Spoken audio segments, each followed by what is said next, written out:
श्री शिवाय नमस्तुभ्यम, हर हर महादेव।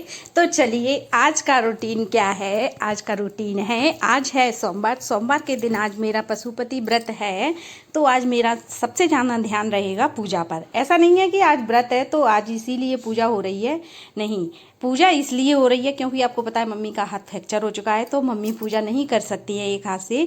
तो पूजा की जो जिम्मेदारी है वह मेरे ऊपर है। यहाँ पर देखिए, मतलब आज ऐसा डेली नहीं होता है। जो आपको प्लेटें दिख रही हैं वो डेली साफ़ नहीं होती हैं।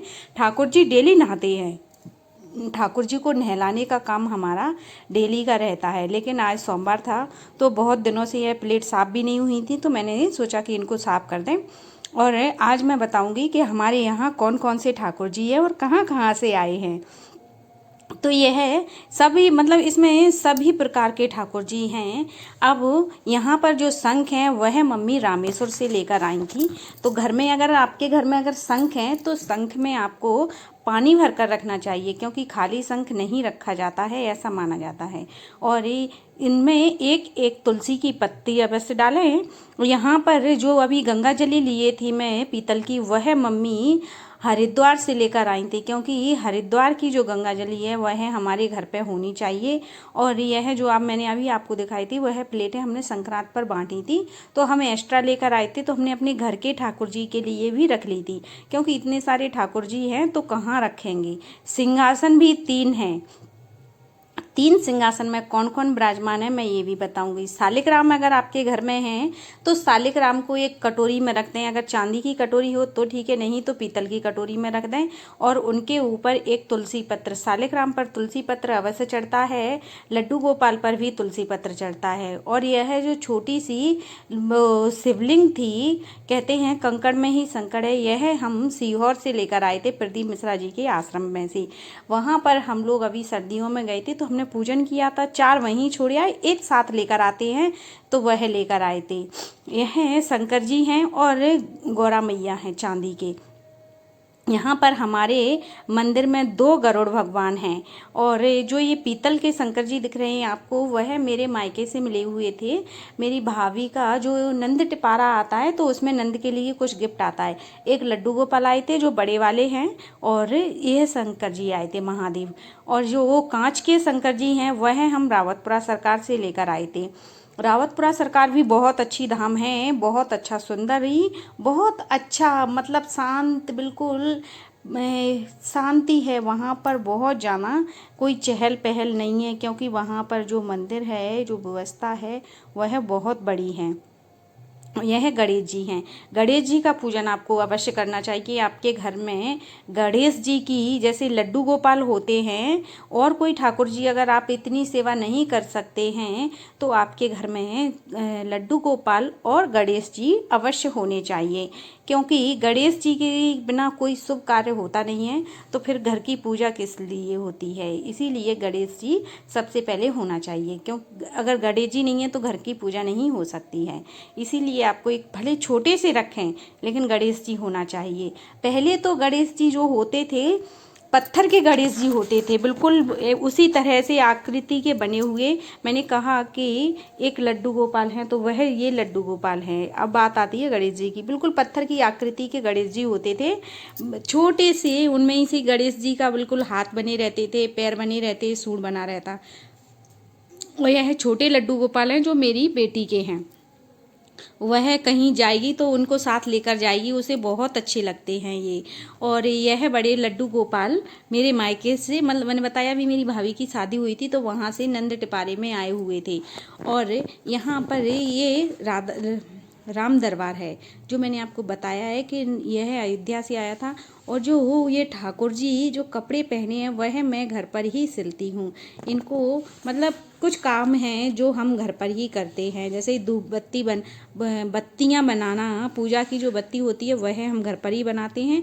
और ठाकुर जी की पोशाक है वो भी मैं घर पर ही बनाती हूँ, क्योंकि मार्केट से मैं, मतलब मार्केट के मुझे इतने अच्छे नहीं लगते हैं, यह मैं घर पर ही बनाकर उन्हें पहनाती हूँ। यह चंदन अष्टगंध का चंदन है, जो कि मैं, आप कहीं से भी ले आएँ, कहीं भी मिल जाता है।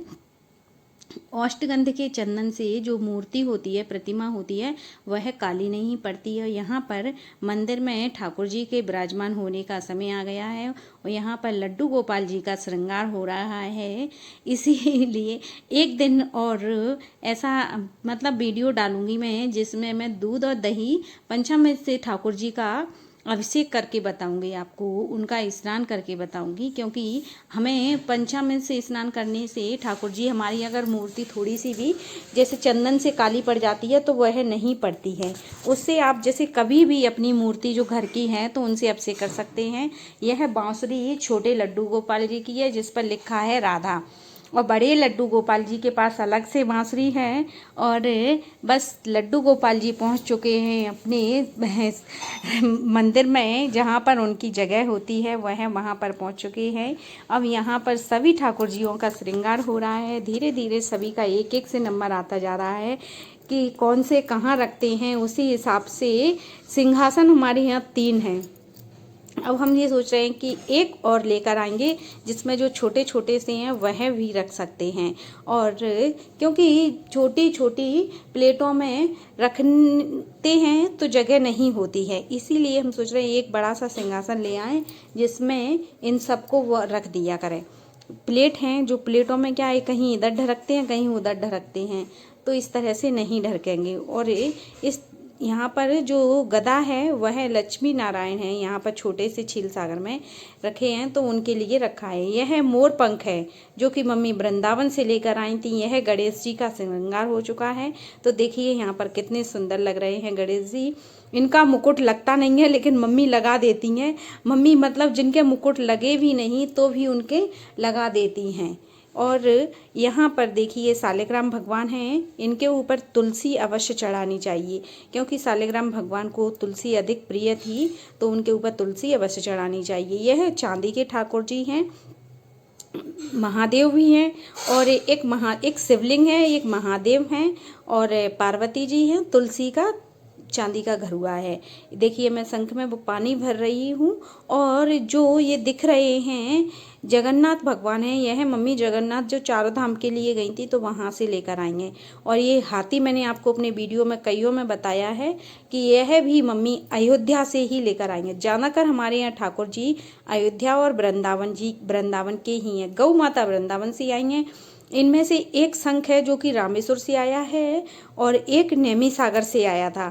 इनमें भी पानी भरकर तुलसी पत्र अवश्य डालना चाहिए, क्योंकि शंख खाली नहीं छोड़ते हैं। शंख खाली छोड़ते हैं तो घर में कहा जाता है कि लड़ाई होती है, कलेश होता है।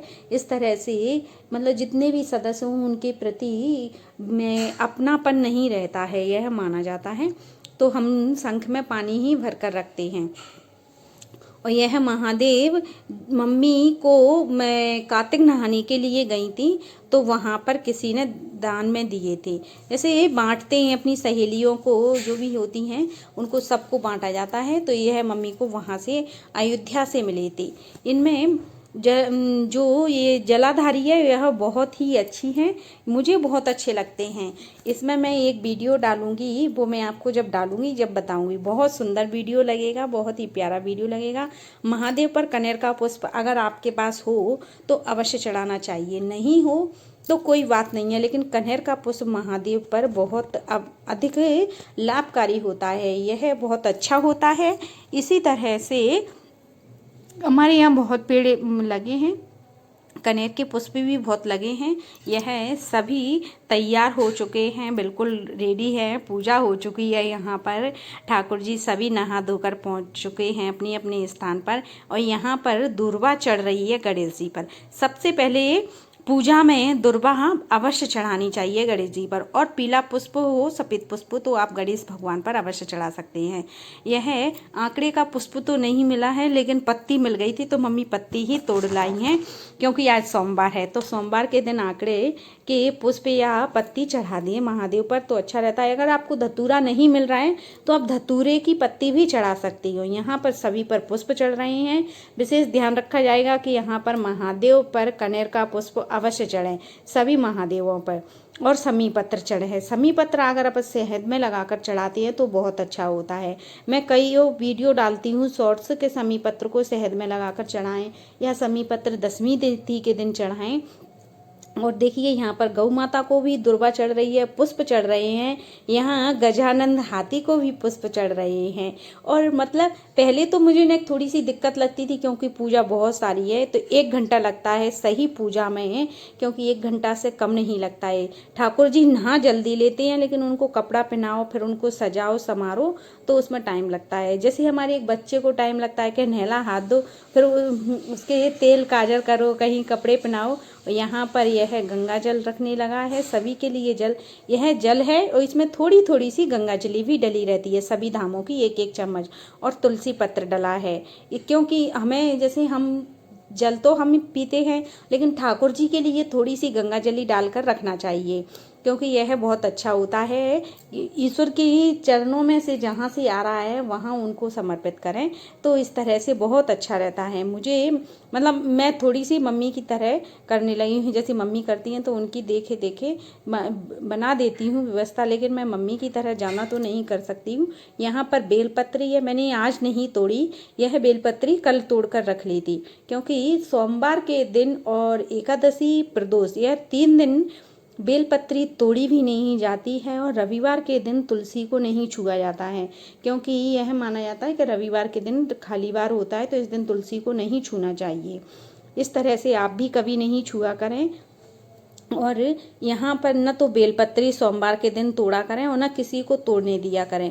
अगर आपके यहाँ बेलपत्री का वृक्ष लगा है तो आप 1 दिन पहले तोड़ कर रख लें। और ये है बत्ती हैं जो कि हम घर पर ही बनाते हैं। मैंने आपको बताया कि बत्ती और ठाकुर जी के कपड़े यह है हम घर पर ही सिलते हैं और बरताती हैं बत्तियाँ, क्योंकि बत्तियाँ अब सारे काम तो मार्केट से ही लेकर कर रहे हैं, और तो कुछ काम है जो अपन खुद अपने हाथों से कर लो तो थोड़ा सा अच्छा रहेगा। अब चलते हैं बालकनी में महादेव का पूजन करने। यह बेलपत्री अगर आपके घर में कोई बहुत ज़्यादा बीमार है तो आप मंदिर जा रहे हैं और वहाँ पर बेलपत्री चढ़ी है तो उसको चढ़ी रहने दें और उनके ऊपर जाकर जल चढ़ा दें। जल चढ़ाने के बाद आप उस बेलपत्री को आपकी पूजा होने के बाद उठा लाएं और वहाँ पर दूसरी बेलपत्री चढ़ा दें। दूसरे दिन आप अगर मंदिर में जाएं तो उस बेलपत्री को वापस चढ़ाए आएँ और वहाँ से दूसरी बेलपत्री फिर उठा लाएं। और महादेव के मंदिर में आपको एक ही बाती में 2 दीपक का विशेष उपाय करना है, क्योंकि यह बहुत अच्छा होता है। और महादेव के मंदिर में आपको एक ही जगह पर 2 दीपक अलग अलग दीपक रखने हैं, क्योंकि यह भी बहुत अच्छा होता है। और यहाँ पर होने लगी है ठाकुर जी की आरती, क्योंकि सारी पूजा हो गई है। पूजा के बाद ठाकुर जी की आरती अवश्य करनी चाहिए। आरती करने के बाद हमें आचमनी भी करनी चाहिए, 3 बार आचमनी करनी चाहिए। और उसके बाद आप भोग भी लगा दें। भोग में आप कुछ भी लगा दें। हमारे यहाँ 2 तरह का भोग लगता है, एक तो मिश्री का लगा देते हैं और उसके बाद जो भी खाना बनता है तो खाने का भी भोग लगाते हैं। आज मैंने समी की लकड़ियों का हवन किया है, क्योंकि समी पत्र तोड़ रही थी तो उसमें बहुत सारी लकड़ियाँ लगी थी सूखी सूखी सी, तो मैंने उनको तोड़कर उनका ही हवन किया है। अच्छी रहती है अगर समी पत्र की लकड़ियों का हवन करें या बेलपत्री की मिल जाए तो उनका भी हवन करना चाहिए। इस तरह से आपको, और हवन करने के बाद हवन में कुछ मीठा अवश्य डालते हैं और उसके ऊपर भी आचमनी करी जाती है। आचमनी करनी 3 बार आचमनी करते हैं और हाथ जोड़ लेते हैं। हवन आप अपने पितरों के नाम का या स्वागलों के नाम का, किसी के भी नाम का भी कर सकते हैं, क्योंकि और गुरु जो मंत्र होते हैं आप उससे भी कर सकते हैं। आपका मन हो जिससे आपको करना हो आप उससे कर सकते हैं। इसमें कोई वो नहीं है कि हम किससे हवन करें या क्या करें, और आपको जो भी करना हो सो आप कर लें। यहाँ पर देखिए आज खाने में बनी है दाल, चावल, करेला और सलाद है। इस तरह से ठाकुर जी को हमारे यहाँ जो मतलब डेली होता है मैंने आज आपको वही बताया है। और इसमें ऐसा नहीं है कि वीडियो के लिए मैंने इतना तामझाम किया है, नहीं, डेली इसी तरह से हमारे घर में पूजा होती है, भोग लगता है। जो रूटीन है सादा सिंपल सा मैंने वही बताया है आपको, कि यहाँ पर कुछ अलग से सजा के रखा हो या कुछ भी हो, सो नहीं है। अगर वीडियो अच्छा लगे तो लाइक करें, शेयर करना ना भूलें। श्री शिवाय नमस्तुभ्यम। हर हर महादेव।